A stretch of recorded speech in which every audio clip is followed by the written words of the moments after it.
least, his mortal coil was no more. I feel like that energy just went into people. And suddenly tens of millions of people simultaneously said, what can I do? What can I do right now? Yeah, and that's different. People don't say, I'm going to stop everything. Tell me what to do. I'm going to go to church. A lot of people did. I'm going to say stuff on social media. I'm going to hunt down the people who said bad things and cancel them. But I'm going to do something. We're going to figure out how to start another chapter of TPUSA, and all of that's happening, and it doesn't seem to be slowing down. The vigils, etc. If anything, the energy, it might be growing.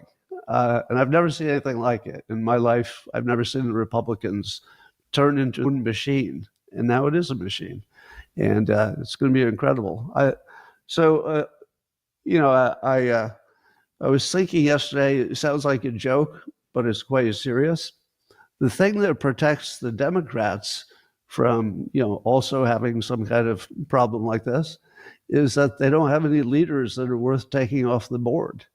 I mean, if you said to me, somebody's got a plot to take Tim Walz off the board, I would say, oh, no. If you're a Republican, you want to keep him there because he's not doing a good job. Your Jasmine Crockett's, your Chuck Schumer's. I'd say, please, keep them right where they are. They're doing a great job. Nobody needs to harm them. But on top of that, I don't believe that Republicans, conservatives ever even think that way. I've never heard one say anything suggesting violence, like not even in just a casual conversation, the joking way you might do it in private, nothing like that. And I think it has to do with the fact that overall, the conservatives, the Republicans, MAGA people tend to look at Democrats almost as if they're clowns. They say things that literally make me laugh. No joke. I sound like Biden there, but I literally, that frightened me a little bit. I literally will watch the news and watch Republican, prominent people talking because I think it's funny. And when they watch, when the left watches the right, they think they're watching monsters. Yes. So you can imagine how somebody would want to kill a monster, but nobody wants to kill a clown. Well, maybe somebody does, but so far Republicans have not wanted to kill any clowns. And I do think, well, first of all, the cancellations we're seeing, I have a little bit of mixed feelings about it because my point of view is that the people involved who are getting canceled are themselves brainwashed. And I don't mean that in sort of the, I don't know, the hypothetical way or anything. Like, I mean, actually, literally, they've been exposed to the strongest brainwashing you could have, which is about 8 years of wall-to-wall Hitler. And, Charlie's one of the generals. So if you can't get to the Hitler, you're thinking, well, maybe one of the generals will be less protected. And that was the case. But I feel a little bit bad for them because they're victims too. But at the same time, the way society works, you can't let them get away with that. So, there has to be some reckoning. And I am enjoying, I have to say, being a canceled person myself, I am enjoying the Schadenfreude or the catharsis of seeing that it can go both ways, at least for now. And by the way, I do think the violence goes in both directions, but I don't think that there's an equivalent to a massive machine that's been creating a situation that guaranteed there would be violence. If you just keep saying Hitler and you're selling it not as hyperbole, but you're selling it as absolute fact, the people who don't have access to alternative theories are going to believe that, and they're going to act on it. So, and I like the fact that there's a little mutually assured destruction. The left is getting to see a little bit of payback, reminding that the Republicans aren't going to take infinite abuse. There's going to be a point where it's going to come back. I kind of like that. But it just overall, I wouldn't be proud of it. The cancellations. I agree. I do believe that they're brainwashed victims. So and I do wonder. Yeah, go ahead. Well, I thought your description of brainwashing seems accurate. It's very distressing to think that could happen in our free republic, the free and brave United States. I thought the people were more independent-minded than that. So that's sad. It's probably just human, though, a weakness that we all share, the susceptibility to propaganda. But why would you want to hypnotize a population or a portion of it? Like, usually there's a goal in mind. What's the goal here? Well, power. Democrats know that they can win an election that way. If they had better ideas and better policies and charismatic leaders, I imagine that's what they'd go with.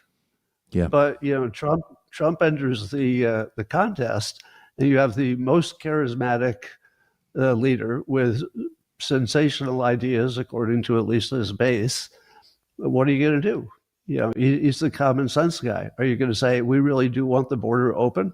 We really do want a little bit more crime in our urban centers? What are you going to do? You don't have any kind of a rational attack to the common sense president who's been here before and knows how to get this stuff done. So it's just all they have. And I don't know that it's intentional that they did it so hard that it guaranteed violence. I don't think violence was the intention. I think just winning elections was the intention. Yeah, that sounds right. So thank you for this, by the way. Last question, where do you foresee this going? Well, it's unpredictable because the cognitive dissonance will cause people to think in a way that's non-standard. That's exactly what it is. So there might be a lot more of that coming. But one of the things that's going to happen is it might be the last, what would you call it? The last straw that makes the entire Democrat situation collapse. Because if you look at their situation, they're running out of money. They don't have good leaders. They don't have ideas that can, beat the competing ideas. And they don't have momentum. They don't have the podcast world. The conservatives have that pretty nailed down. Basically, they have the best talent for just about everything right now. Just an amazing amount of talent in the right side of the world. But then you add on top of that the emotions and the feelings that people got because of Charlie Kirk's death, and that was probably the only thing missing. Was no matter what, I'm going to get to the voting booth. You could have a hurricane and conservatives are going to crawl through glass to get to the voting booth. So I suspect we will see a number of votes from the Republicans like we've never seen before. It could be sensational. Scott Adams, I really am grateful that you took time to do this. You look great. Thank you very much. Godspeed. Thanks, Tucker. Thanks. I got a text earlier today from someone I sort of know saying, Cenk Uygur, why is he on your show? The Young Turks guy? Isn't this a tribute to Charlie Kirk? Why would you have some screamy lefty on your show? Well, precisely because Charlie Kirk's life work was speaking with, not just to, but with people he disagreed with vehemently. I thought that our next guest, who's run the Young Turks for probably almost 20 years now, I think, he can correct me if I'm wrong, who is one of the most visible daily broadcasters on the left, the fact that he had this kind of amazing exchange with Charlie Kirk, well, a couple of them, but one pretty recently, I thought it'd be worth hearing what he thought. So it is with pride that we announced our next guest. Thank you, Cenk, for coming on. No problem, Tucker. Thanks for having me on. I think it's important that we have a moment like this where we try to bring the country together. Amen. I so strongly agree. You had this kind of famous exchange with him, I think it was 2018 at Politicon, and it got super heated and bitter, and it was like, I don't know, things were viral in 2018, but it was viral. And then you came back to a TPUSA event, and I was amazed and impressed, both that he invited you and that you came. And you still disagreed on some things, but it was I mean, the tone was completely different. Can you explain that? And better and great, I thought. Yeah. So first of all, If you can't manifest abundance, 2018, that was the Politicon that I debated you. Okay. And Sorry. We got along pretty well, as I remember. we did. And Charlie was debating my nephew Hassan, Okay. Hassan Piker, but I couldn't help myself because that's who I am. And in the middle of their debate, I said something to Charlie when I wasn't on stage. I was in the crowd, and he yelled at me, "I live like a capitalist every day, Chank." And then by the way, some people then thought that it was a racial slur. No, that was just my name. He was just slightly mispronouncing it. So then actually something happened in between that moment and Turning Point USA, America Fest. So we were at the RNC in 2024, and Charlie came by at our booth and said, "Hey, do you guys want to talk?" And we were a little bit taken aback by that. We were really surprised by it. And Anna and I, Anna Kasparian is my co-host on the Young Turks, Yes. talked it over and said, yeah, we would like to talk. And so he came on the show, and so we had our disagreements. So it's interesting that you have me on here, partly for the reasons that, your friend texted you about. Oh, well, that's strange, right? Left and right. And so I don't agree with everything that you, Megan, and Scott said about Charlie. I'm sure. Right. But I think that's what makes it more interesting. So the willingness to talk to us, even though we were so entrenched on different sides, right? And so then when we started the conversation, what wound up happening surprised us. So did we still have our disagreements about the black pilot line, this, that, and other thing? Of course we did, right? But when we started talking about corporate rule, he agreed. And I remember, I want to go back and watch the first interview we did with him at the RNC there, because I was kind of shocked by it. It's like, really? You're also worried about corporations having too much power and right? Because Tucker, you can understand that Yes. was a left-wing position for a long time in this country. It was. But the battle has been joined. And so that is an incredible development in American politics that mainstream media, I think, has chosen to ignore because it's inconvenient for them. Then we got into a specific topic, which was banning private equity from buying residential real estate. And the idea behind that is private equity is the biggest bankers in the world, basically. They're the biggest financial institutions. And they've started to buy all of our homes. Now, that creates a huge number of problems. Number one, it drives up housing prices. That is why they are artificially high, because so much more demand has come into the market. And I went to Wharton Business School, so this is not complicated, though. This is Econ 101, supply and demand, right? And so, secondly, the number one wealth creation asset that the American family has is their homes. That is how we created the greatest middle class the world has ever seen. And they're taking that from us. And they're going to turn us all into renters. And then we're going to be indentured servants to them. Okay?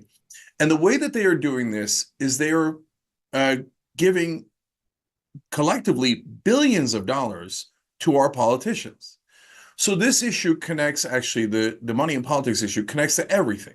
Connects to corporate rule, it connects to capitalism, by the way, which I want to get back to, connects to Israel, because it isn't about Israel or any other particular lobby being evil or dastardly or in charge. It's the money that's in charge. And so if Big Pharma, Pfizer, Johnson & Johnson, et cetera, give money to our politicians, well, then they pass absurd laws like we're not allowed to negotiate drug prices. Right. What in the world? In capitalism, you're not allowed to negotiate prices, right? I know. So, and we talked about that, and he said, "You're right. That is absurd." And we on the right already believe that it's absurd and that it's against capitalism. Fantastic. So, look, you're right. We've been around a long time on the Young Turks. We were actually the longest running show in internet history. And in that time, we've been on for 23 years. we've had about 21 to 22 years of hardened battle, right? Fighting back and forth, right? And as anybody who's seen me online knows, I can get emotional. I can get passionate. Yeah. And I'm not a wilting flower. I fight back for sure, right? So what was amazing, though, was all of a sudden I didn't have to fight back. That on those issues, not every issue, and not on all the culture wars, but on these economic issues, we have begun to agree. And why? Because the average guy is getting screwed. Yes. Period. It doesn't matter if you're on the left or the right. You're both going to get screwed. You're both going to have higher housing prices. You're both going to have lower wages. You're both going to have higher drug prices. And the people that brought you that is the donor class. And so when we agreed to that, then I said, okay, well, now conversation has become productive. We're not just yelling at each other. For the first time ever, we are talking to one another. And more importantly, we are listening to one another. So we did it again at the DNC. And then Charlie invited me to America Fest. And I went there. And again, we disagreed on gun rights. We disagreed on some trans issues. But we wound up agreeing on Dick Cheney and Mitch McConnell, for example. Yeah. Neither one of us like them. Like either one of them. I agree. And, Tucker, I'll say this, and there's a lot more to talk about in that context, but if you told me you are going to go to a massive right-wing conference in the year 2025,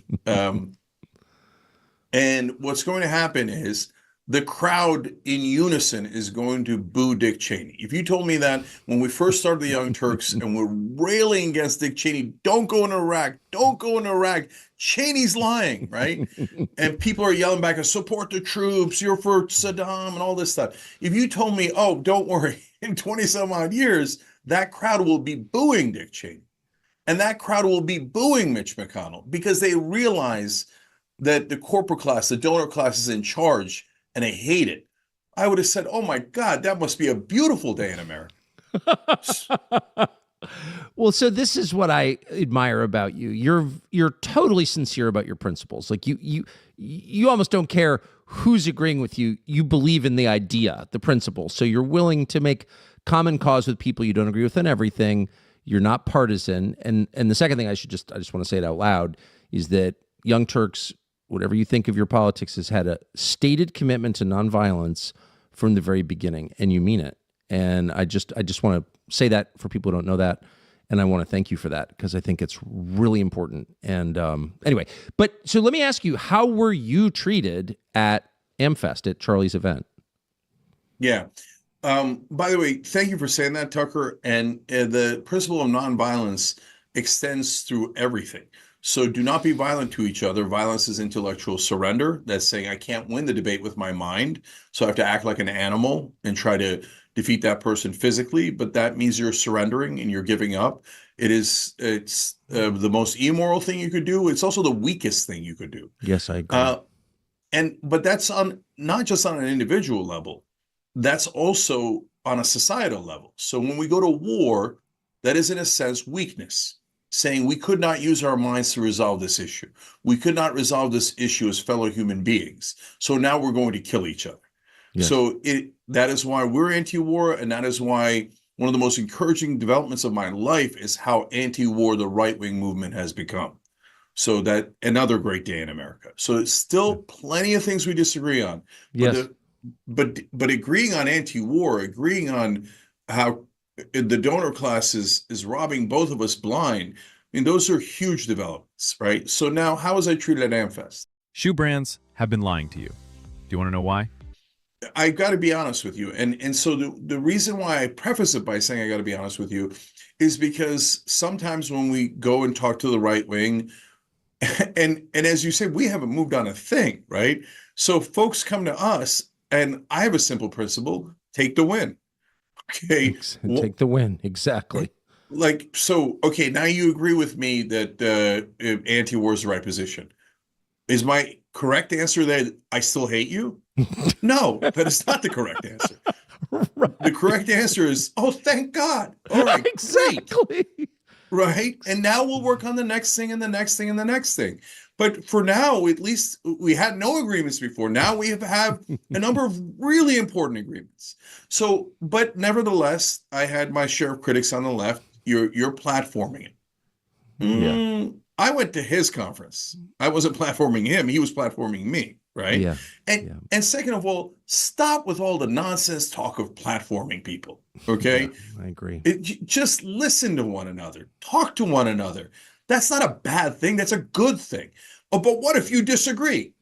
And of course you're going to disagree. It's America. We're free. We have no two human beings are the same. Of course we're going to disagree on some issues. So if you can't handle that, then you can't handle politics, you can't handle media, you can't handle America, right? So, okay, so with that giant preface, I'll say the people there, honestly, were universally wonderful. So they were. And so you could say, oh, well, that means Jensen with the right wing. No, I'm just telling you what happened. If they were jerks, I would tell you that they were jerks, but they weren't. Okay. And I've got to say, like, this cancel culture, it's not exclusively left wing. No, I know. Tell me about it. I mean, the efforts that some people made to keep me from speaking at the next TPUSA thing, people I agree with on a lot of things, by the way. I don't disagree with Seth Dillon on everything, Mr. Free Speech guy trying to cancel me. But I was like shocked by it. Like they really hassled Charlie and just drove him to, to really fret and drove him to anxiety over this.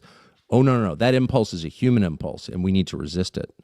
Yeah. So I love what you guys said about hate speech and how it's unacceptable to pass laws on that. It's not acceptable. Yeah, under no circumstances. So, and this is what I say on that topic. So, Charlie says some things about Islam that, having grown up Muslim, I'm atheist now, but my family's Muslim, my background's Muslim, I'm proud of it. He says some things about Islam that I was not a fan of, right? To say the least. I bet. So you know what I did in return?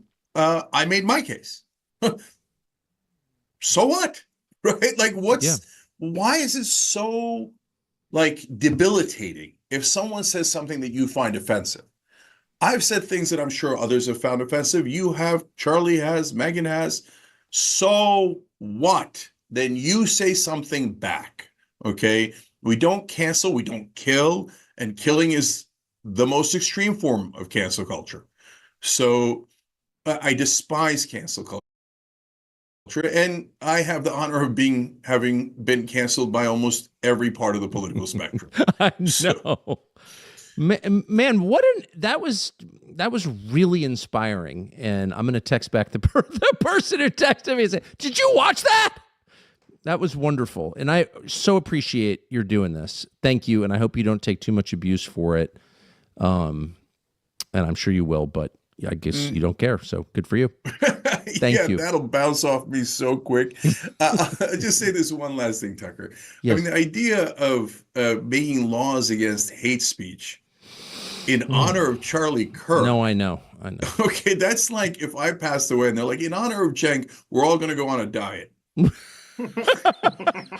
me about it. Or the Tucker Carlson no pizza law. No, I agree.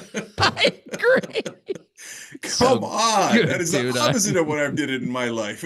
And regulating speech is the opposite of what Charlie did in his life. So let's all keep talking to one another. Let's all keep listening to one another and hopefully use this moment not to create further tragedy, but to begin to end the tragedies. Yeah, I'm proud to agree with that, really, really strongly. So thank you for saying it very much. Thank you, Doug. Great to see you. Thanks. You too. So we want to end tonight the way we began by talking about Charlie's faith and the effect on all of us from a spiritual perspective of his life and particularly his death. There were reports that this Sunday church attendance was up dramatically as people suddenly felt stirrings within them that this, had cosmic significance and that God is real. And this is a reminder that he is, which he is. Josiah Trenholm is a Christian minister, and we are honored to have him now to put this in a broader spiritual context. Thank you very much for coming on, Father Trenholm. So how would you say we should think about where this goes from here? Like, people seem to have a heightened spiritual awareness in the days after Charlie Kirk's murder. How should we proceed? Well, thanks a lot, Tucker, for having me on. I appreciate your interest and desire to bring a priest into this conversation. I think it's valuable. I would say up front, we should be very careful to make any sort of conclusion from this during this very intense time of mourning. Yes. You know, we Christians have a tradition, 2,000-year-old tradition on how to respond to death, and we take our time. This is day 7. Usually for 40 days, we mourn very, very seriously. In the Orthodox tradition, for instance, when a bishop or a major leader of the church dies, he's not replaced until the 40 days is done.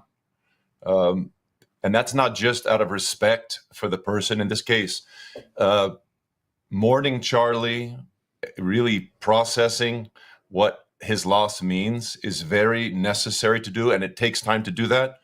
And we're not going to be able to make good decisions about the future without calming down and processing what we've gone through. So this is the time I think that we should be very careful. We should mourn. We should consign all bad memories to the memory hole.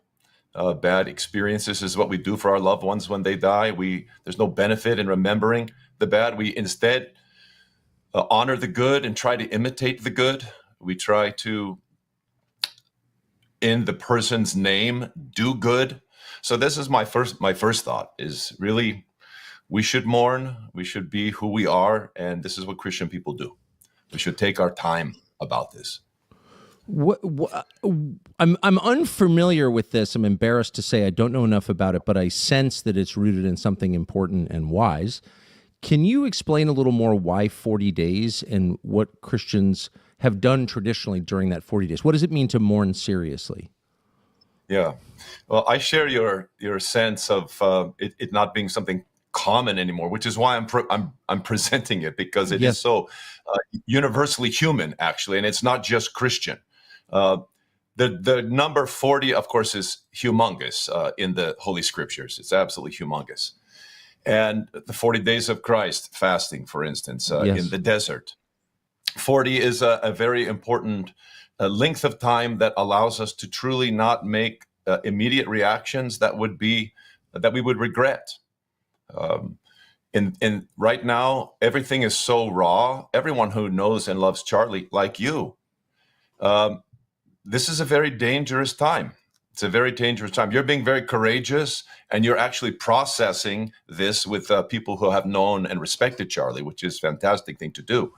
But a lot of people who are in the conservative political movement are raging.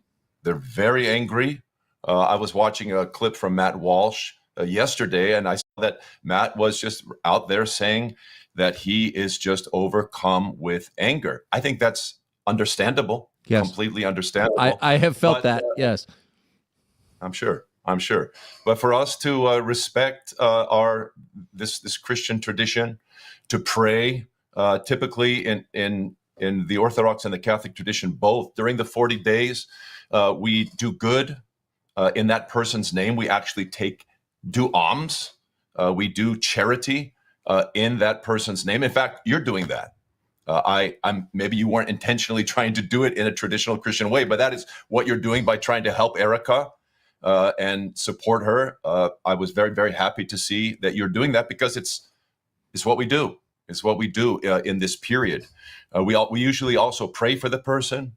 We don't think that a person, when they die, bing, they've made the transition to the next life instantaneously. There are some in the Protestant tradition who think that. Not all Protestants think that, but there are some. But the vast majority of Christians, Catholic, Orthodox, and some like the Anglicans, we actually pray for the souls of the departed. And we use the image of the story of Lazarus and the rich man from the Gospels, where Lazarus is the poor beggar He's neglected by the rich man. And when he dies, what happens?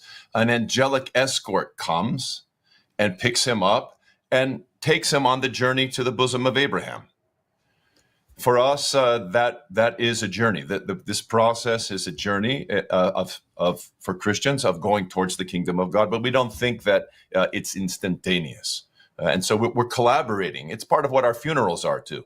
Our funerals are us gathering around the person and asking the Lord in his great mercy to receive our brother or our sister and place them in paradise until we can see them again. And we're also learning the lesson of sobriety. We're learning the lesson of death. We have to think about death and stare it in the face, because one of the great reasons we are so undeveloped, spiritually speaking, as a nation, is because we don't face death. Yes. One of the reasons that we have an incredible revival going on all over the United States right now is because of COVID. It caused us to face death. We had been hiding it. We've moved our old people, our parents, and the sick into old folks' homes and hospitals, and they die there, usually not surrounded by their family members.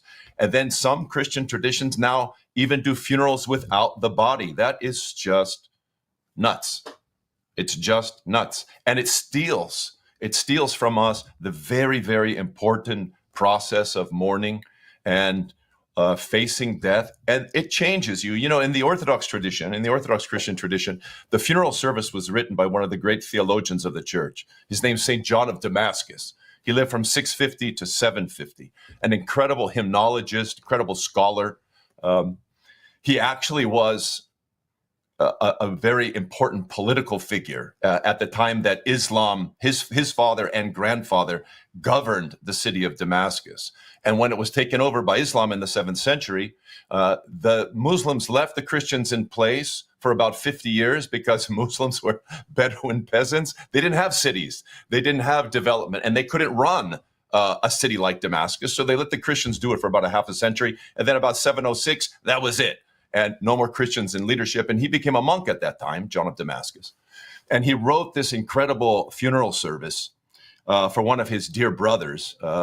And it's used to this day for the last 13 centuries. And it's a deep reflection on the misery of death, where John is looking into the grave and he is contemplating how horrible it is for a Christian person to die and to see his soul be removed from his body, which is what death is. It's the separation of the soul from the body. It no longer animates the body and it's lifeless.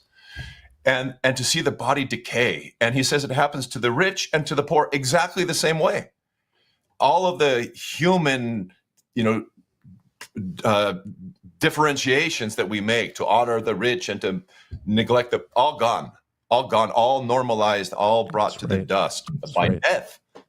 So I don't mean to belabor this, but I think it's important for us. It's important, of course, for the immediate family, for all of Charlie's close family and friends to take their time, not expect that they're going to be able to just bounce back instantaneously and get right back at Turning Point's work.